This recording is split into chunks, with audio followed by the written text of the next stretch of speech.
मराठा संघर्ष योद्धा मनोज जारंगे पाटिल ने 29 अगस्त को मुंबई के आजाद मैदान में आमरण अनशन की घोषणा की थी। इसी कड़ी में वे मराठवाड़ा से लाखों मराठा कार्यकर्ताओं के साथ अंतरवाली गांव से मुंबई की ओर रवाना हुए। इस मामले में पिछले 2 महीनों से मराठा सेवक पूरे मराठावाड़ में जागरूकता अभियान चला रहे हैं। इसी बीच मराठा बंधुओं ने आज गणपति बप्पा से प्रार्थना की और मराठा आंदोलन सफल हो और मराठा को आरक्षण मिले, इस बारे में प्रार्थना की गई।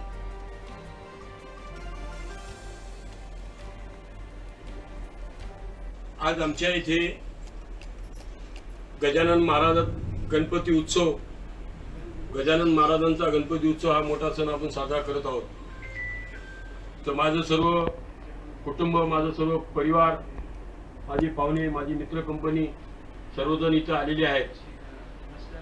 तर गणपती बाप्पाच्या चरणी मी एकच प्रार्थना करतो की आमचे श्रद्धास्थान मराठ्यांचे श्री मनोज जरांगे पाटील यांनी जे आज आंतरवाली सराटी इथून मुंबईला येथे आझाद मैदानावर मराठा लोकांसाठी आरक्षण मिळावं यासाठी जीवाचं रान त्यांनी केलेलं आहे।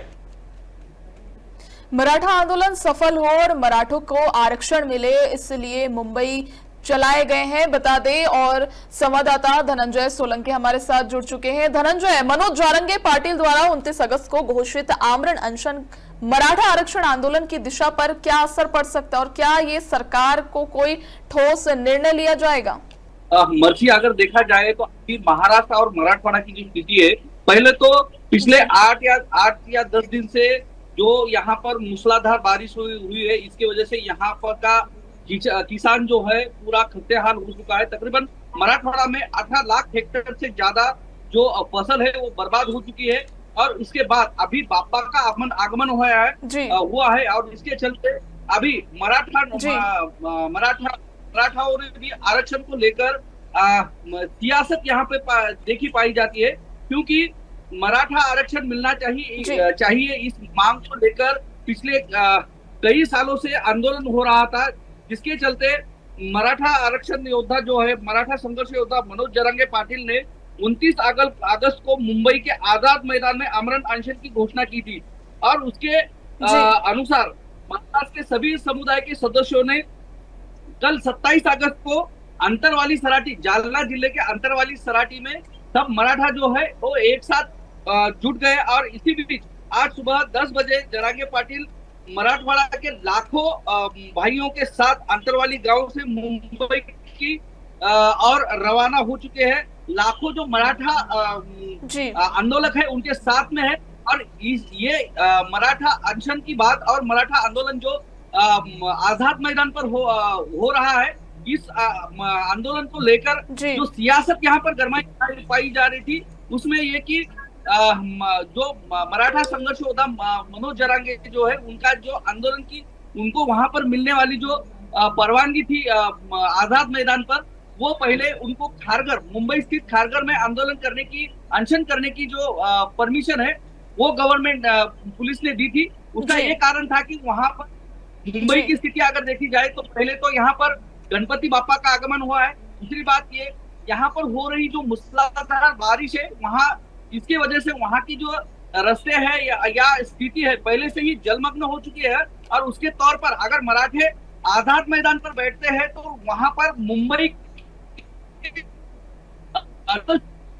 है, ऐसा सरकार और पुलिस प्रशासन का कहना था। इसके तौर पर कल जो न्यायालय ने परवानगी दी है, उस तौर पर खाली 1 दिन की परवानगी वहां पर मनोज जरांगे और 5000 जो कार्यकर्ता है उनको आजाद मैदान में दी जाएगी, जिसके तौर पर वहां पर खाली 5 गाड़ियां मनोज जरांगे जो आजाद मैदान पर लाएंगे। दूसरी बात यह कि कम से कम 5000 ही आंदोलक वहां पर आजाद मैदान में रहेंगे।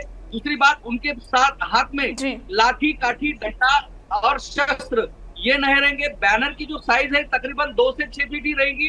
ये जो आटी और शर्ती जो थे, शरीयत जो थी, ये मनोज जरांगे के सामने गवर्नमेंट और पुलिस प्रशासन ने रखी थी। और उसके तौर पर 1 दिन की जो अनुमति है वो इस आंदोलन को प्रशासन ने दी है।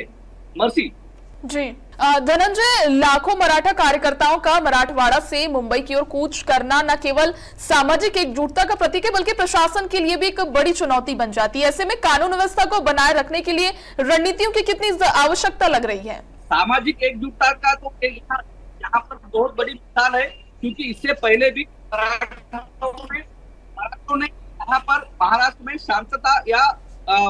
शांतता में यहाँ पर आंदोलन किया था, जिसके तौर पर इससे पहले भी पिछले 25 साल से मराठाओं को ओबीसी में आरक्षण मिलना चाहिए, इसको लेकर सरकार के सामने मांग रखी गई है। लेकिन पिछले कुछ दिनों से जो मराठा आरक्षण का जो मुद्दा है, वहां पर जिनकी रिकॉर्ड मिला है उनको ही मराठा आरक्षण दिया गया है। लेकिन संघर्ष योद्धा मनोज जरांगे का कहना है कि या पूरे मराठाओं को एक साथ ही ओबीसी में आरक्षण मिलना चाहिए, उस पर लेकर बहस छिड़ी थी।